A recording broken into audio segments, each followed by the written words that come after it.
What's up, everybody? Welcome into Canes Insight Daily. This is our live show here. I'm Peter Ariz. No D Money tonight. I was not available to record during the day, and D is out doing baseball stuff with the kids. More important than this.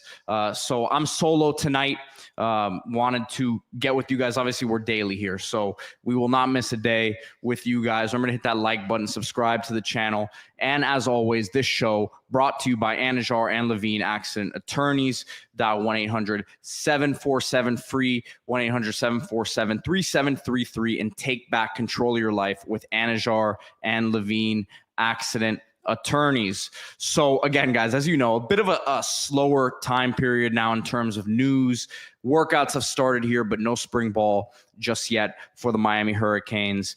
So get those questions in. As always, we always are able to get to as many questions as we can here on Canes Insight Daily, and get your questions in the comments, whether you're on Twitter or on YouTube. But I kind of wanted to take today to do a bit of a prospect spotlight for a 2026 prospect, as Canes Cats Heat 305. I figured he would be here and excited for this one. Jasen Lopez, Chaminade Madonna, two-sport athlete. He's a guy who's been on the radar now for a few years, was at True North previously, and let me tell you, this is a guy who's one of my favorite prospects in this class for 2026. I'm just going to get it out of the way here early, because everyone is going to make the comparison between him and Xavier Restrepo.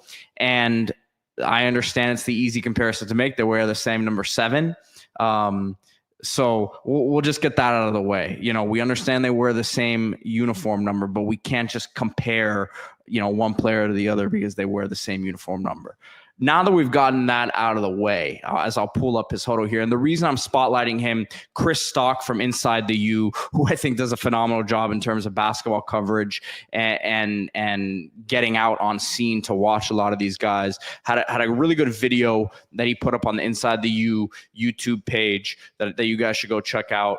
And he did a write up on Jasen Lopez. This is someone that we've spoken about at length here on the Canes Insight podcast for a couple years now, and a guy who started his high school career at True North, was at Chaminade last year, and did exactly what he had been doing at True North this past season.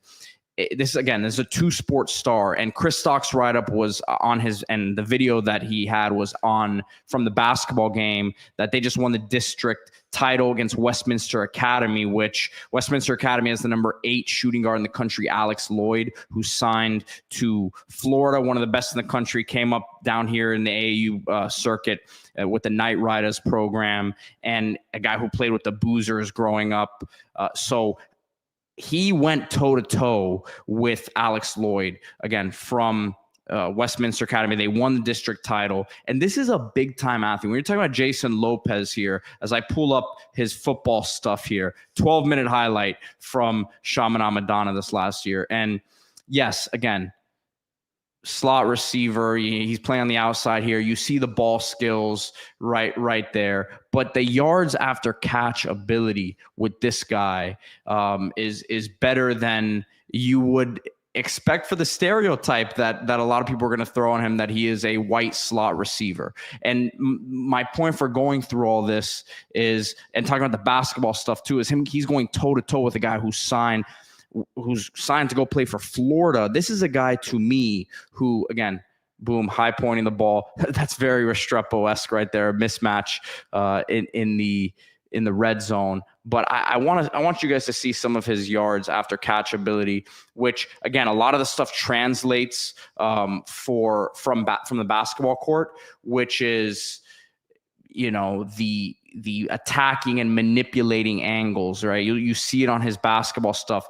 A really good athlete, quick twitch. You see him blowing by defenders, but a real basketball player too, right? The ability to set certain things up, and I think a lot of, and then blow by defenders. But here it is. Here's his ability with the ball in his hands. I mean, this is an easy cutback, but his vision with the ball in his hands, which I think a lot of this goes back to his ability as a point guard, right? And that's really what he is. And you see some of the passing, but boom, quick decision to cut up field there. Easy touchdown in open space. And we'll get into his recruitment here in a second. This is an easy one, wide open up the seam.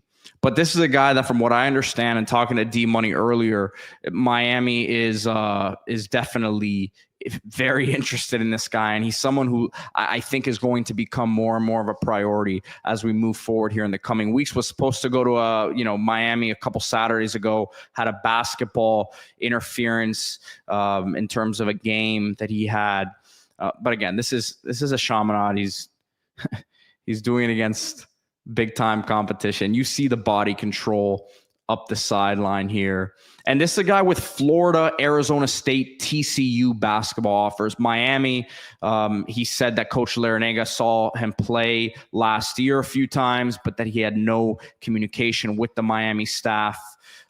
So look, this is a guy who, but he said he looked forward to hearing from them. He says he wants to play basketball at the next level. And again, he's good enough to do so. But if you guys got to go watch some of these clips from the game that Chris talked about. But again, here's the yards after catch ability. He's not just catching the ball and falling down to the ground, right? He's legitimately trying to score every time he catches it. And boom, I mean, once again, here we see it. I mean, this is, and again, against big time South Florida talent. So to me, this is a take all day for Miami and a very loaded year for wide receiver in terms of you're going to be needing to bring in a lot of big time players, but I think he needs to be right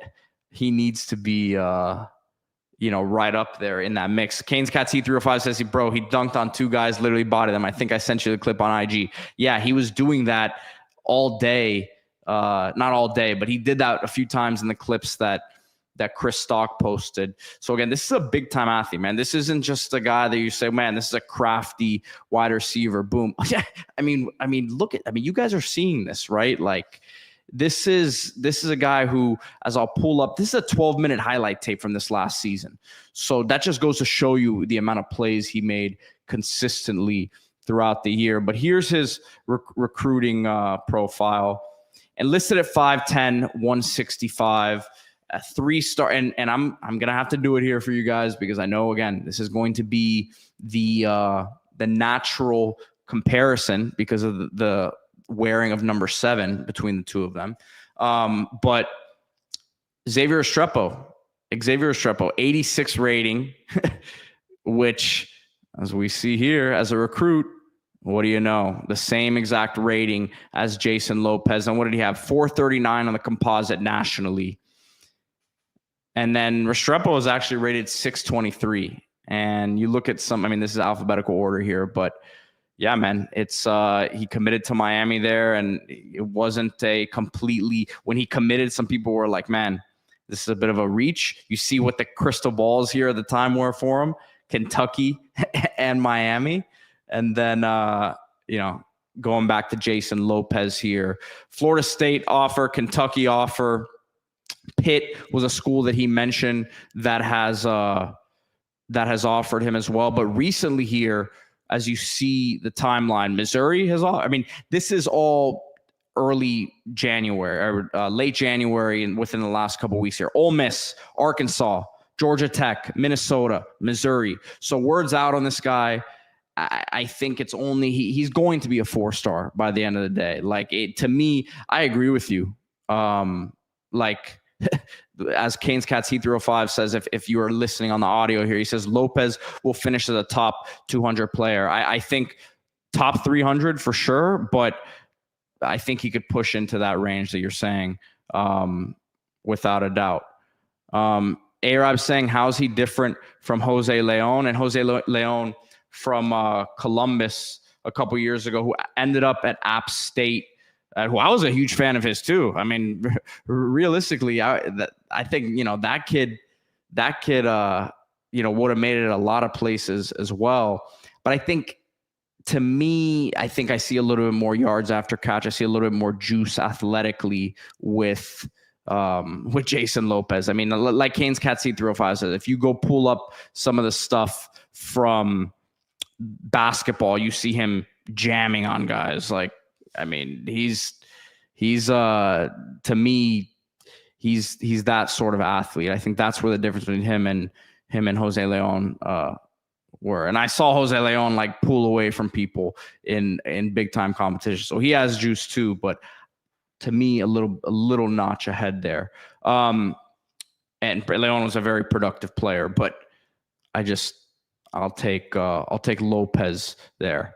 Yeah, Kevin Dennis says Kane's Inside After Dark. Man, if you remember our not OG, but like a couple years ago when we started these lives, we would do these like Thursday night at like 8 o'clock, 8:30. So yeah, man, we've been doing them early. Again, if you're just joining us, I wasn't available during the day today. D has some family stuff tonight. So just keeping the train rolling here. Again, hit that like button, subscribe to the channel.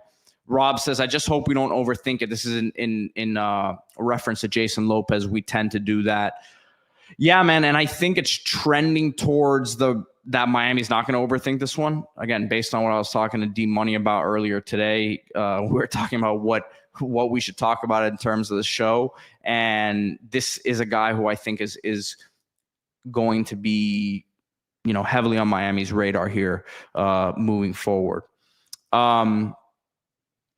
A-Rob, and again, guys, get your questions in here. Get your Q&A in. I'll answer as much as I can.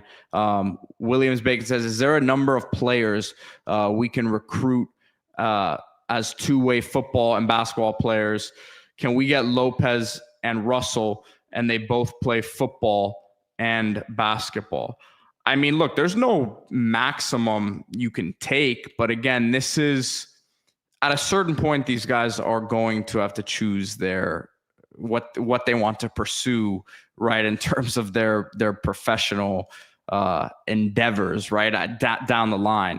Can they be contributors in two sports? I don't think there's any doubt that both of these guys have that sort of talent and ability, but it just comes down to, like, once you get into that grind and you say, all right, I'm in this football grind, now I got to get back into that basketball grind. It's really like, the basketball coaches have to be okay with it, right? And they have to think that these guys are worthy enough of a roster spot, or at least an end of the bench, and you can incorporate them into the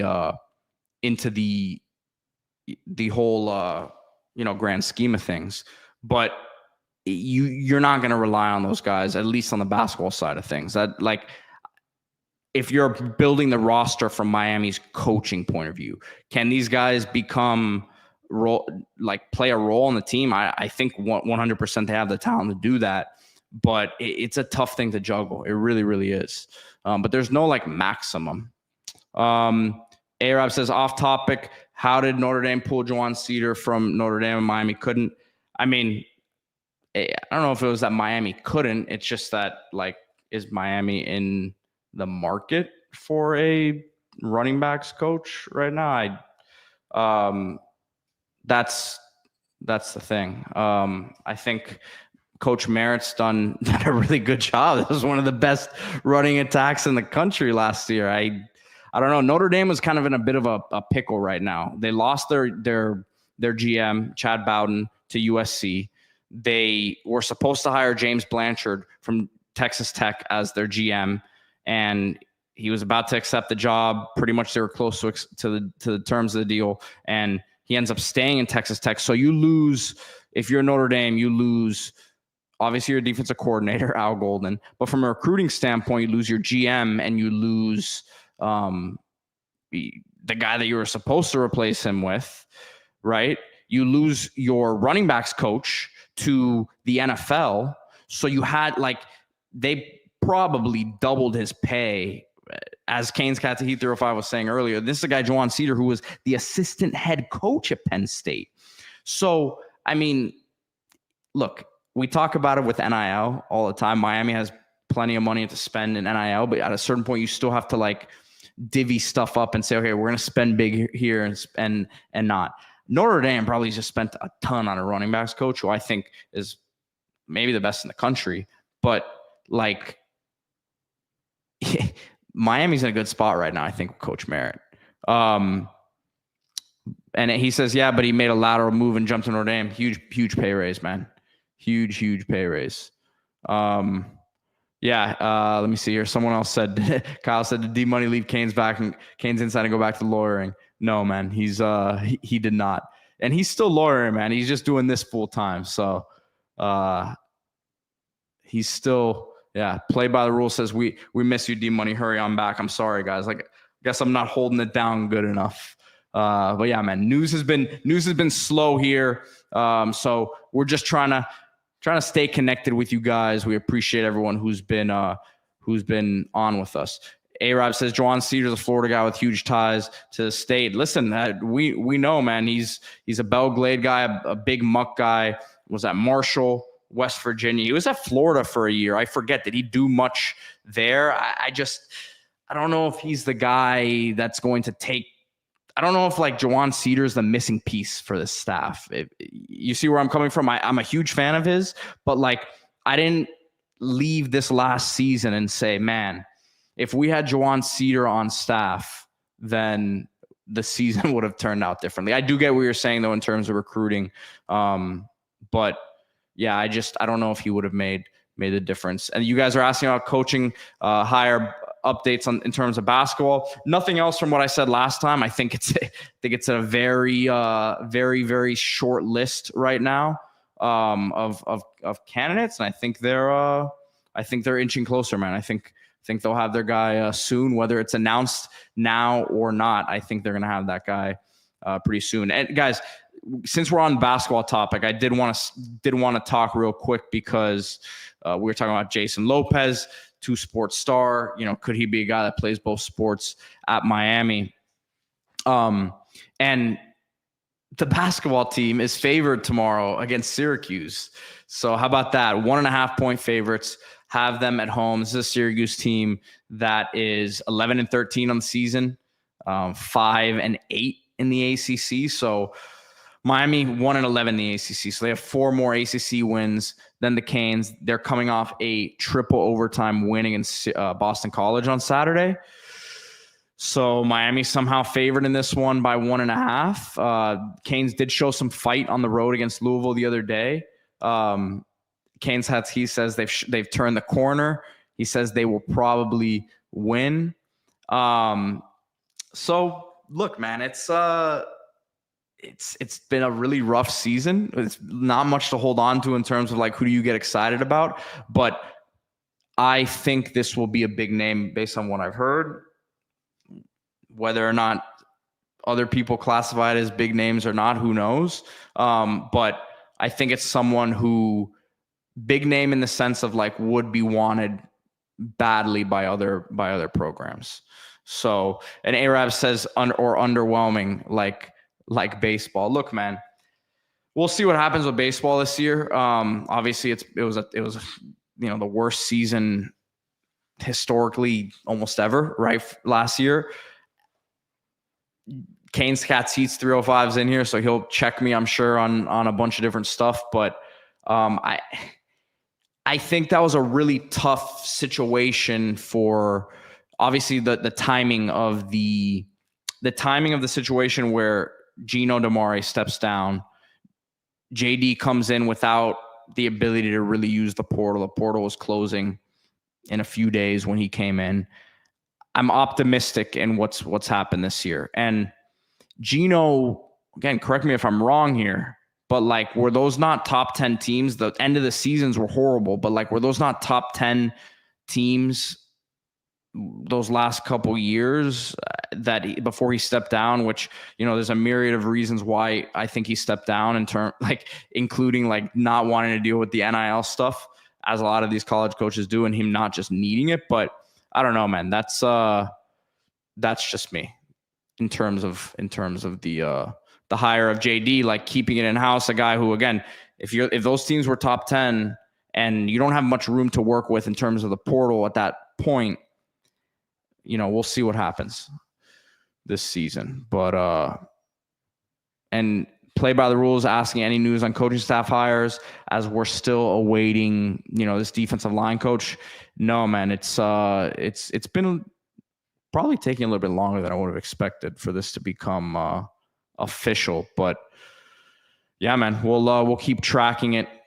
Let's see what happens. Arab says Troy Tulowitzki was the big name everyone wanted for baseball.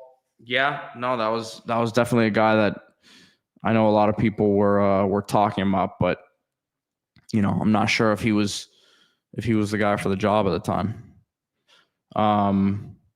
Let's see here as we're coming up on 20 minutes. Oh, I wanted to also say, as we're talking about basketball, didn't do a post-game show the other day, but as always, our basketball coverage here on Canes Insight, brought to you by Aries Law. Yes, this is my dad here. Go check out AriesLawPA.com. And this is estate planning, guys. So trusts, wills, planning your future. This is very important. You have a family, you're a parent, you're a grandparent.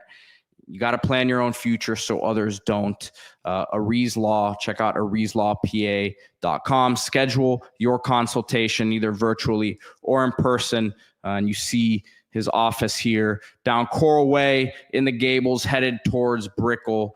So go check him out, guys. AriesLawPA.com. Let me see. Let me get into some of these more comments here. Play by the rules says Pete going solo, massive. D Money who? No, man, I can't do it without him. I will say though, when we first started these lives, like when I first came back pretty much full time to Canes Insight, we were doing them late, not like later night, like Thursday nights, like 8:30, 9 o'clock.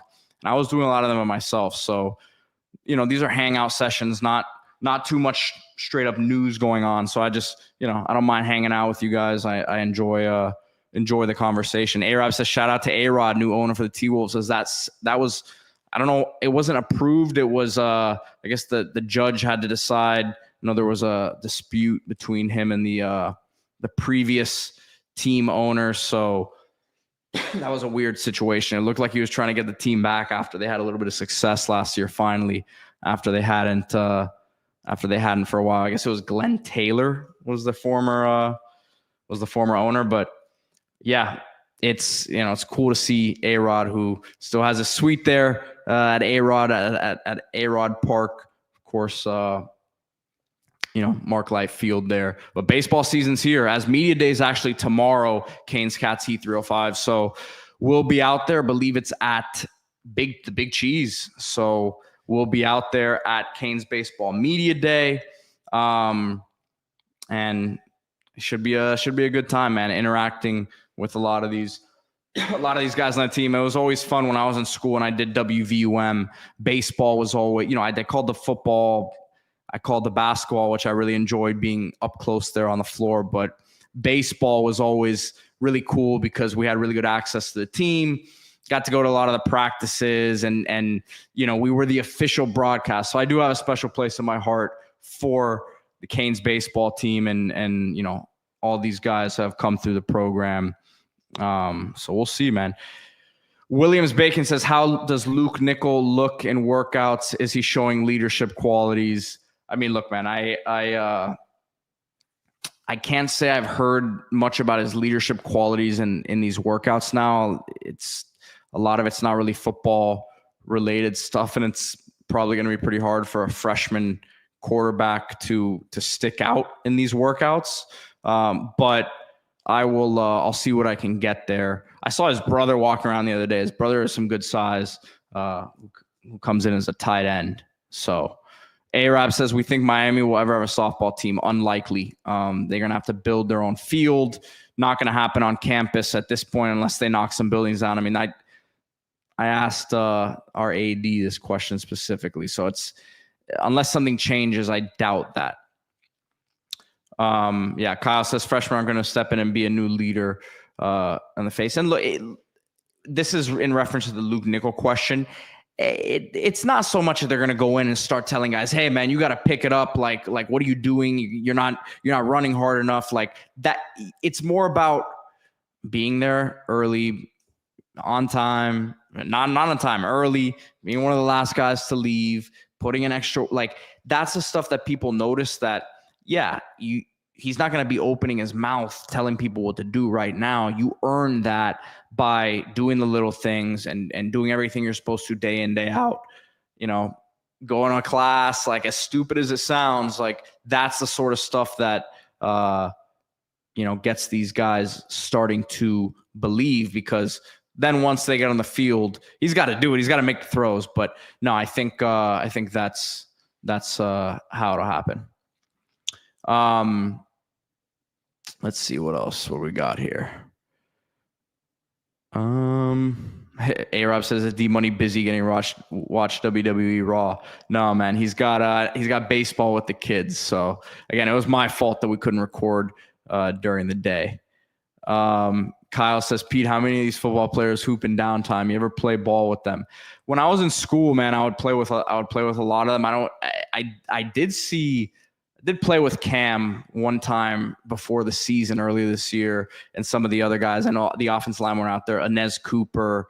Let's see who was the best basketball player I ever saw. Cornelder was a baller back in my day. Obviously, he was a guy who was a 2-sport star in high school. He was a beast in basketball. Rashawn Scott, shout out to my boy Scotty. He could really hoop.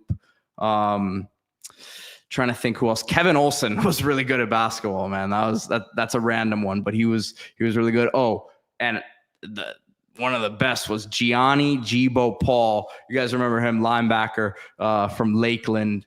And he actually went on to Utah and was like the Pac-12 Defensive Player of the Year one year. But yeah, Gianni Paul is a beast. These were guys from my era. I still play ball these days, but I don't see as many as the basketball guys there. Back in the day, I saw a lot of them, but now not as much, man. I really don't. I think those guys are mostly focused on football now, though. During the spring is when they would go. I have seen Inez Cooper though in there, as I told you guys, and that's a big boy getting up and down the court, man. That's a funny one to watch, but now most of these guys take it easy. Kevin Dennis says positions where we should expect portal departures. Complete speculation here, but quarterback, I think that's a pretty obvious one. I would say wide receiver, even though, because they're going to let these young guys get a lot of reps here, but still bring someone in. I think one of those guys ends up going. Let's see what else. Probably D-line, just because that's a numbers game there. You lose one or two guys there.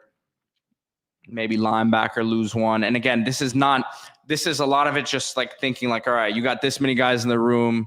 You're probably going to bring in a linebacker. Right? You probably are going to bring in another linebacker there, I would expect. So like, that's just me looking at the writing on the wall there.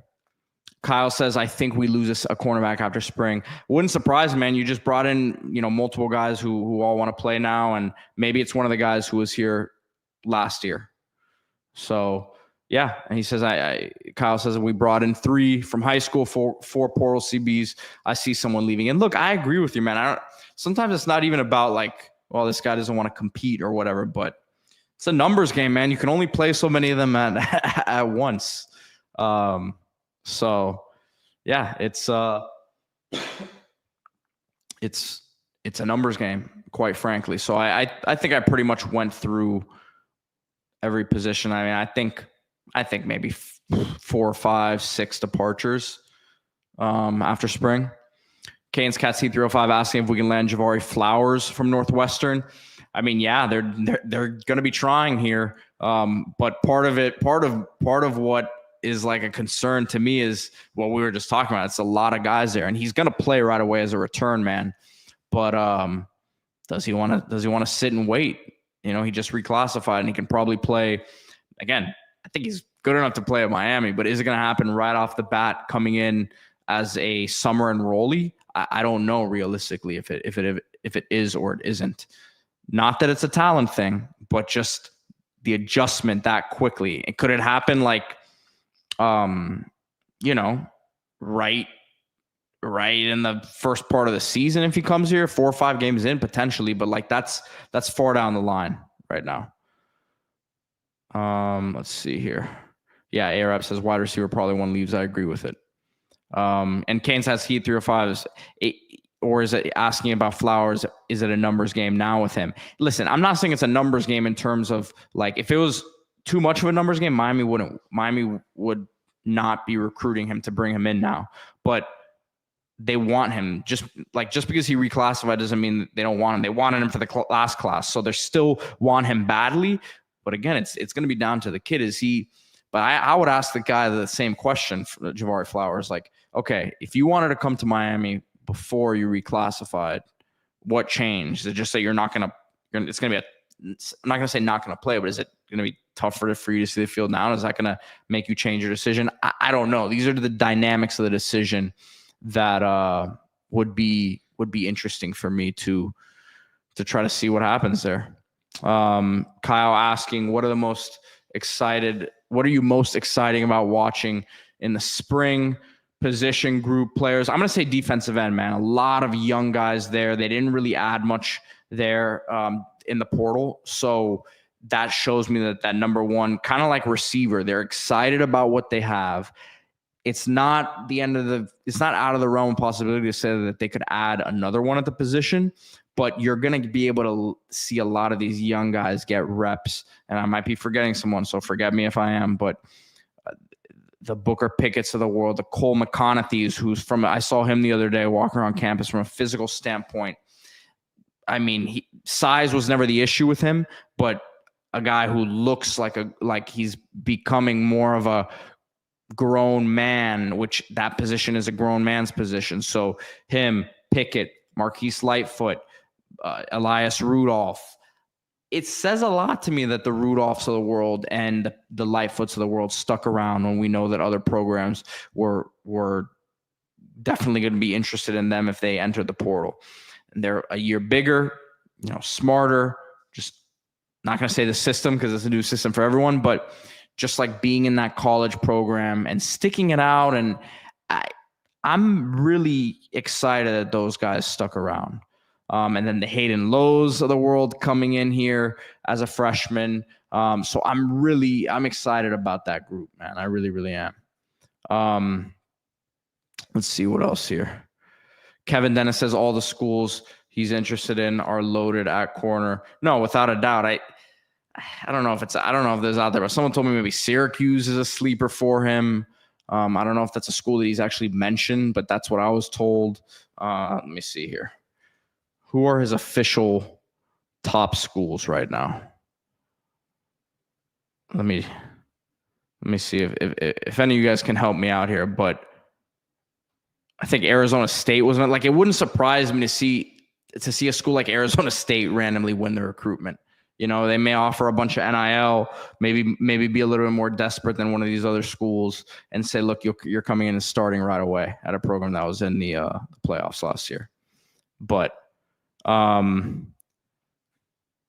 see. Kevin Dennis says recruiting diary story from last cycle that you can share. Honestly, man, off the top of my head, I think that's a better question for D Money. I follow the recruiting closely, but I'm not necessarily in the day-to-day to it like I was previously. And D gets a little bit more of that inside than I do. I get different stuff than he does, but he gets more and better in terms of, the consistency of the stuff he gets. I get bits and pieces of info that come to me. But if I really wanted to find something out, I'm sure I could. Arizona State's a sleeping giant. A-Rob says, I agree with you, man.